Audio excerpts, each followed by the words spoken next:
Welcome to The Call. Aimee Cabo Nikolov's journey from childhood physical abuse by her mother and sexual abuse by her stepfather to becoming the host of the syndicated radio show, The Cure. It focuses on childhood trauma, and she's the author of the book, God is the Cure, Love is the Answer. But Aimee's strength was in God, as he sustained her through many dark moments in her life. Please make sure you stay to the end of the interview for a word of encouragement. Aimee, welcome to The Call. Thank you. Thank you for having me. Aimee, your journey started as a young child when your mother married your stepfather, and he started sexually abusing you at a young age. And your mother knew, you told her. But my question is, if she kicked him out the first time, when you told her about this, why did she let him back in? I really don't know. I was a little girl. I have one memory before I was 7. What happened when I was 7 was significant enough for my mother to have found out that I had said something when she saw me in pain.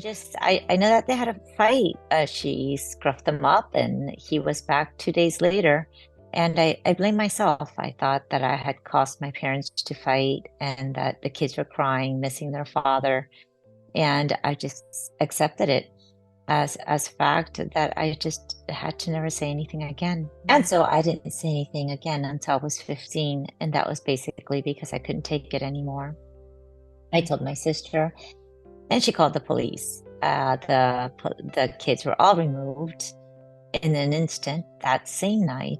Went to live with my sister, and I went to psychiatric hospitals. That's where the case from hell began, because my mother had the media in her pocket and the police, although the judge believed me, and so did the state.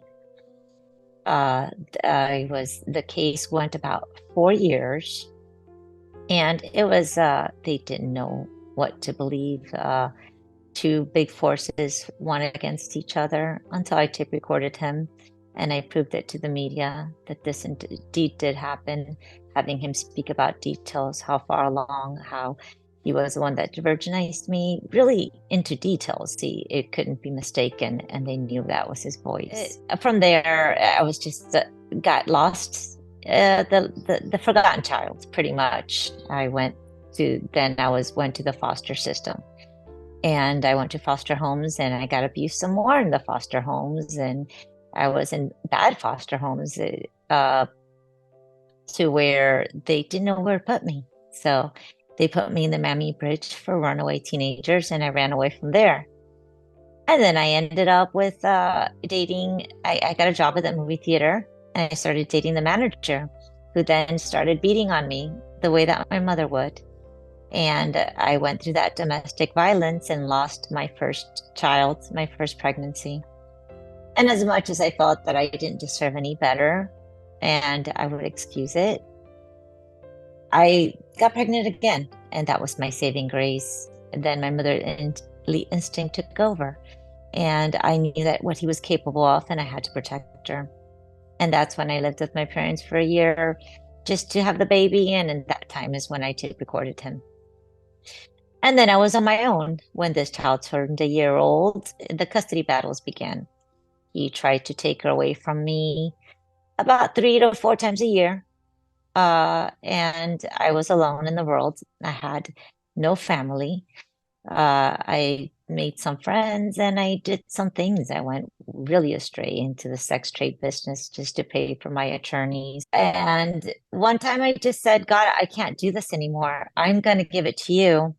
I am going to if I can't pay my attorney, if I lose my daughter, that would be your will, because I cannot do what I am doing any longer. My friend was doing it for different reasons, but it wasn't for me. It wasn't for the money. For some reason, when my attorney quit on me, God gave me the ability to write a motion and recused the general master. I did not know that I could be an attorney, but with God, anything's possible, including the pro bono attorney, which was a partner in a prestigious law firm that would represent me until I got married.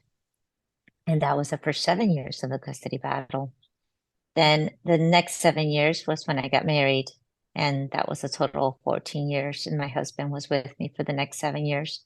And it was the first time that I experienced love. But then, of course, I also experienced depression and I experienced poverty during this time period and addiction. And I struggled with addiction for a while until I got away from it all, went to Bulgaria for 2 years. I think a saint did that once, and then came back just so that I can get away from it. When I came back shortly after that, now there was no custody battles. There was, have always prayed. I've always held on to God. I've always felt like I didn't have a choice. I had to. They were my only parents. I had no family. I was an orphan. But now I had a husband, and now there was no more custody battles. And now things had been pretty calm. So I'd like to say that everything was perfect. And even though it was long suffering, uh, I was always strong, but I wasn't. When I stopped praying, I went to a very dark place in life. Mhm. And I did not realize how many demons I had incurred. And I almost lost my life. I almost lost it all, my family, my husband, my life. And I did not realize how badly I needed God, regardless of what was going on in my life. At that time, my daughter almost got killed. She had gotten a roommate from Craigslist, and this man cut her face off, choked her, put her in a coma. They didn't know if she'd live or die, and I promised God that I'd turn my life over to him. I immediately went running back to church, general confession, did whatever I needed to do. And although I told God I'd accept his will, that I'd give my entire life to him. And so I'd never stopped praying, although I started praying again for children, just because I realized that there's children satanic cults and children that are being severely abused. And that's when I realized how many demons we had, because they were quiet until I started praying. Then they came out screaming. But when after I gone to church, it was the beginning of a new era, knowing what it was like to have a relationship with God, not just knowing of God.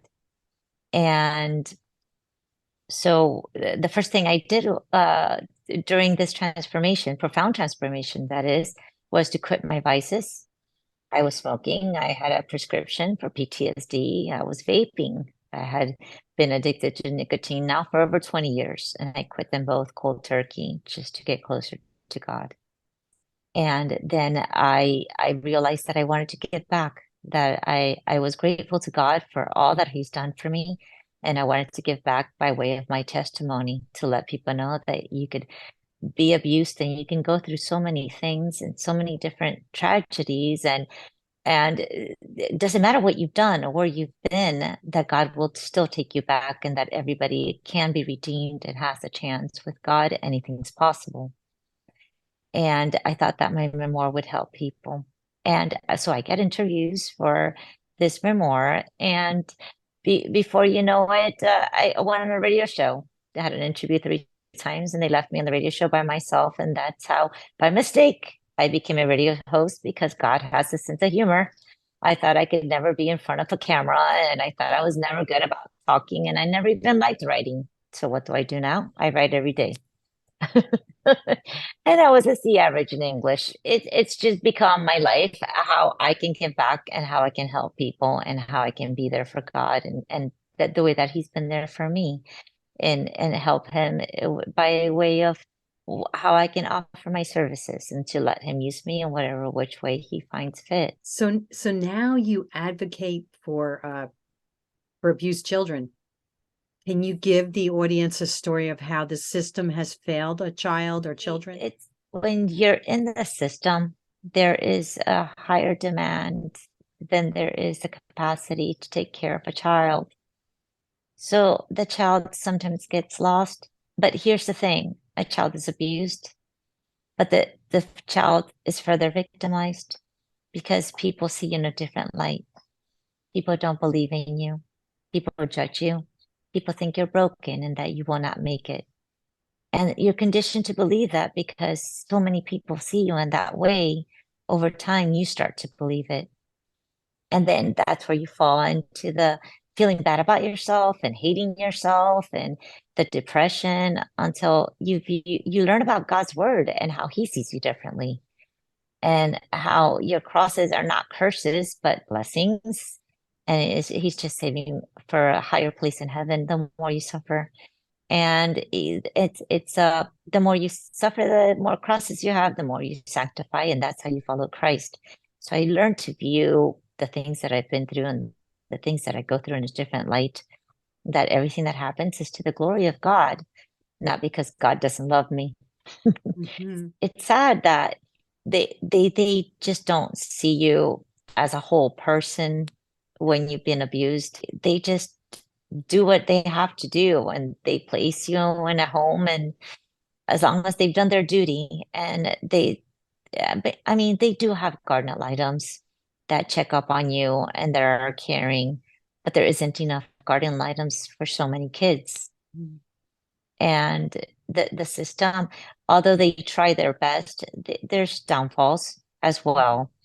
And that's why I encourage people to foster or to adopt, because these kids they need a home and they need love. Mhm. And so the best way that I advocate for children is that I pray for them daily and I cause awareness. I speak to my daughter. I have her speak to her friends, and it's just it's a matter of educating and bringing about awareness. The greatest gift you can give to someone is prayers, because God is big Yeah. and he can do anything. I love your spirit the way you love God that much. It's wonderful. It definitely beams off you. So what's the latest miracle you've experienced from God? The latest miracle is one I'll never forget. I am sweeping very slowly. I like to pray while I work, while I clean the house, while I sweep, and I'm sweeping very slowly, and I'm really meditating in my prayers, and I'm envisioning what I'm saying every Hail Mary, the Virgin Mary holding the baby Jesus. I imagine that as I'm saying it, and I'm praying, and I don't expect this, but when I come around the kitchen, I feel God. I am aware of him. I fall down to my knees, drop the broom, tears rolling down my cheeks. I'm in so much in awe and love and admiration, and I realize how grand he is, how amazing he is, how more good than you can even describe that he is, and how terrible I've been, and how awful I feel about how I've let him down, and how sorry I am. So in awe and admiration, and at the same time, so sorry, so very sorry, and feeling horrible and crying out of joy and crying out of just, I'm so sorry, God. You don't deserve me. For someone so great. And at that moment, I knew for a fact if I ever had any doubt in my mind, God exists. And I don't know, maybe I would have gotten scared if I saw something, but I think feeling him, to feel the Holy Spirit like that, it's a privilege and it's an honor and it's a blessing. And I'll never forget it. Just the power of him, how amazing he is, and how beautiful. Even it's a beauty you don't have to see. It's a Yeah. beauty you can feel. I love that because I love God's presence. And when you can feel his presence, there is nothing in the world that can compare to it. Now, any feeling in the world can compare to him being in the presence of him. So I'm so glad you said that, because there's a lot of people that like they don't know that they can Yeah. have that peace and presence of their life in their life if they just call upon him and ask him to come into their life. And so thank you for saying that today. Now, I want to ask you if you could tell people how they could find you, know more about you. Can you lead them to that? Well, for those who do social media, God is the cure, because he is, especially when there was no cure for me, 7 different medications, every treatment possible. Nothing can cure me but God. Or godisthecure.com is a website, and my information's there. The radio show, The Cure. now it's going to be airing on Sirius XM. And so God is a Cure with Aimee Cabo, or The Cure with Aimee Cabo, YouTube, Facebook, Twitter, LinkedIn. And if you don't do social media, the website.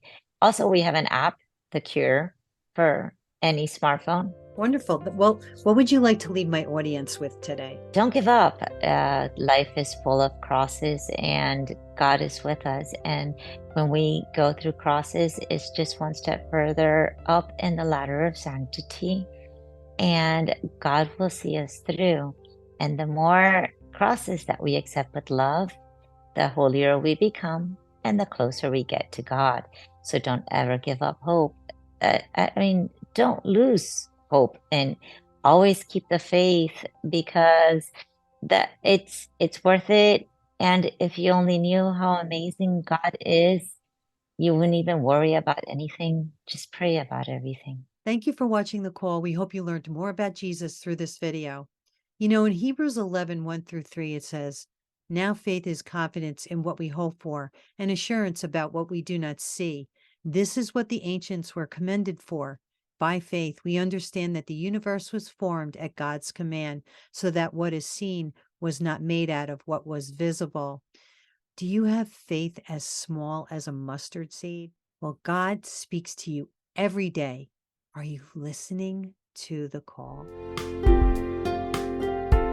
What sound is heard?